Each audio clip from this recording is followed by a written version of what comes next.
Alhaitham has been out to the Genshin Impact live server for a while now, with more discovery being discovered about him since his initial launch, as well as more and more DPS calculation or team rotation calculation coming up for Alhaitham. I think it's finally the answer to the ultimate question that you've been thinking about: is he meta? So with that being said, that's what we're gonna be talking about in this video. There's a lot to cover in this video, so make sure to watch the entire video. But the first thing to mention is that even though he has been out for some time, I still don't know how to pronounce his name, and I apologize for that. It doesn't really help that the Chinese player just call him Kai Ge, which means like brother I. That's all they call him over there. So yeah, with that being said, as always, subscribe and let's get started. First thing first, to get out of the way, but also the most important thing, Alhaitham has really good Dangerous application, but he isn't Nahida. Nahida is just a broken, unfair character status, namely the Dangerous Archon. She's a callous user, so she can apply Dangerous easily on field and spam it. Her Dangerous application is for some reason super strong and stronger than all the other Dangerous characters. Plus, she can also be used off field. And it's just not comparable between Nahida and any other characters in the game. And yeah, Nahida do all the things better, but that's pretty much to be expected because that is the Dangerous Archon. So for the rest of the video, we're just gonna leave that out. We're not gonna bring it up again and again because it isn't worth talking about. At first, it might look like that he shared a lot of similarity with Keqing, with a teleport on his elemental skill and a quick slash on his elemental burst. However, in terms of actual gameplay and meta, he dramatically played much more like a child rather than Keqing. His main primary purpose is to be a Dangerous driver in the party to apply a lot of Dangerous thanks to his excellent Dangerous application. He has overall a lot of different flexible teams like a Hyper Bloom team or a Spread team, which are all really good. In fact, he is very much like child, where it does require a good amount of skill expression in order to play him, which some player might find that really enjoyable. The most noticeable one is that you have to combo on him properly to maintain really good uptime on his mirror mechanics, or just maintaining or managing the mirror in general. One of such combo is to actually start with Alhaitham elemental burst and then switch to your support and caster elemental skill, and then finally switch back to Alhaitham and then start attacking. You see that when you switch back fast enough, you can actually get 3 stacks on your elemental burst while casting your support elemental skill in the middle, and then you can follow by your elemental skill and charge attack by spacing them out equally, therefore getting 12 seconds of uptime rather than something like 8 to 10 seconds of uptime in your mirror stacks. While this could be difficult to pull off for high ping player or boomer finger player, it further adds to the amount of skill expression you need in order to optimize playing this character, and could be very satisfying when you do pull it off, especially since that his overall difficulty isn't nearly as hard as one like Child. But even if you're a skill issue player who can pull off those combos consistently, that is still okay. Even playing him the most basic playstyles, like just using his elemental skill and charge attack to do Dangerous application, he can still have really good performance results. He's exactly what we like to refer to as a high floor character, which means that he's quite easy to get started and pick up and still able to yield really competitive results even when you're at a low investment or a low skill point of player. For the most part, Alhaitham has a few really good teams, so he's quite flexible in that regard. You can play him in a Hyper Bloom team or you can play him in a Spread team. For the most part, they are all really good and can get that really high performance results or high floor that we were talking about earlier, even when your Alhaitham is something like a low investment or a mid investment Alhaitham.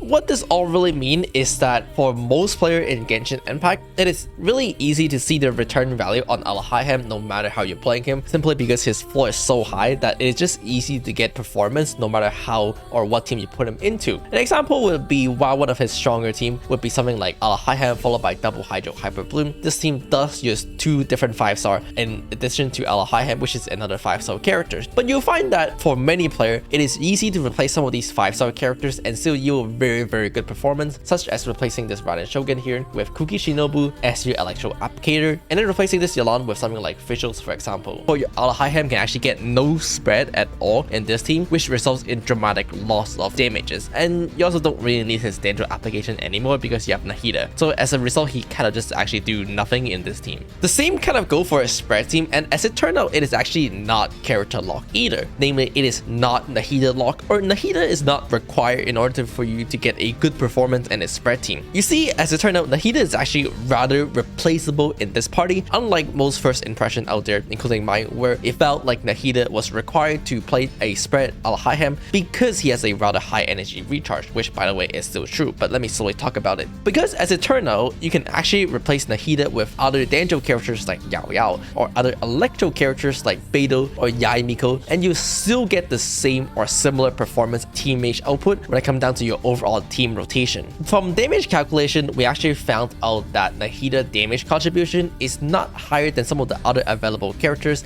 like Yaimiko, Beidou, or I was even told that you can actually bring in Lisa here as well, and you'll get similar performance output. By the way, Lisa is one of the most underrated 4-star in the game, please. The biggest difference between Nahida and other characters in the game is just that she generates much more danger energy compared to other characters, which make bursting on Alhaitham significantly easier. If you bring any other character that's not Nahida though, you can just opt to burst every other rotation and you'll still be totally fine. On the offhand, going into the opposite direction a little bit, as it turned out Fischl is actually not a great first electro choice when it comes down to your Alhaitham spread team. The reason of that is because when you're triggering spread, it doesn't count as a electro reaction and it doesn't trigger Fischl A4. And overall in this party, you actually don't have a lot of way of triggering Fischl A4 at all, and as a result, you suffer massive loss of damage on Fischl compared to just bring her in an aggravate team, and it's actually could be not worth it to bring Fischls over the other available electro characters option. Even when you bring Fischl though, you can still get really competitive performance when it comes down to your Alhaitham spread team, quite in line with most of the meta team in Genshin Impact, or you can even argue it is above average because it has very high floor and it's really easy to use, and especially because it doesn't require a dedicated support, one that requires constellation like Farusan or Goro.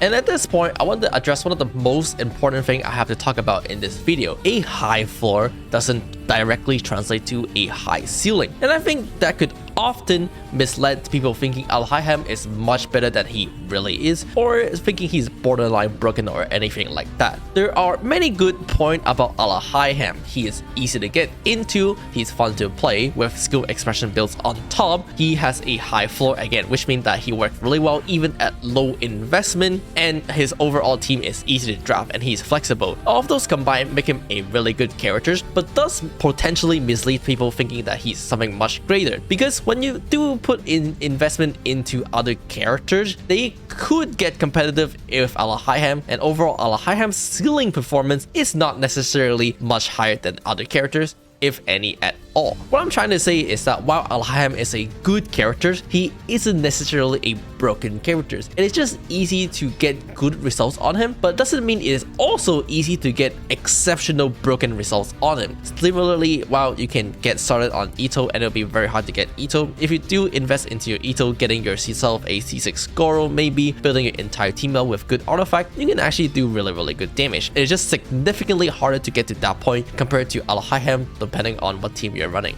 While Alhaitham is a good character, and one can even argue he is a above average character compared to the most Genshin Impact rosters, being a Danjo driver, he certainly isn't a broken one or an unskippable character either, especially since he is still a on-field character, and for the most part in Genshin Impact, on-field requirement is a downside. I mean, just look at completely off-field characters like Yalan, who is coming in the second half of the patch, or Xiangling. I kind of saw this phrase being used to describe Alhaitham in China, which is Penguin Genshin, which kind of mean like an budget Archon. He is a good character for free-to-play player who don't have that much time, or just low investment player in general, because again, he does have really high floor. If you don't already have Nahida, or you just don't like playing Nahida for some reason, then Alhaitham could be worthwhile to pick up. He is an excellent Danjo driver and allow you to play all of those Danjo teams that you could also play with Nahida. And conveniently, Yao is also on his banner, which is one of the better Danjo characters we have seen so far in the game. So it's a worthwhile banner to consider on pulling if you do want to go for that direction. Even if you already own Nahida though, you can still play Alhaitham and Nahida kind of together or just on separate team. You can put Nahida on one side and then Alhaitham on the other side to draft like 2 Hyper Bloom team, or to play another spread team here just without Nahida with like Beidou or something like that. So it is not like there's no value in rolling Alhaitham if you already own Nahida, but it just depends on preference. On a scale of 1 to 5, where if someone were to come and ask me how likely would I recommend pulling on this characters, I would probably answer a 3.5, which means that it is above average and it's a good character to pull, but it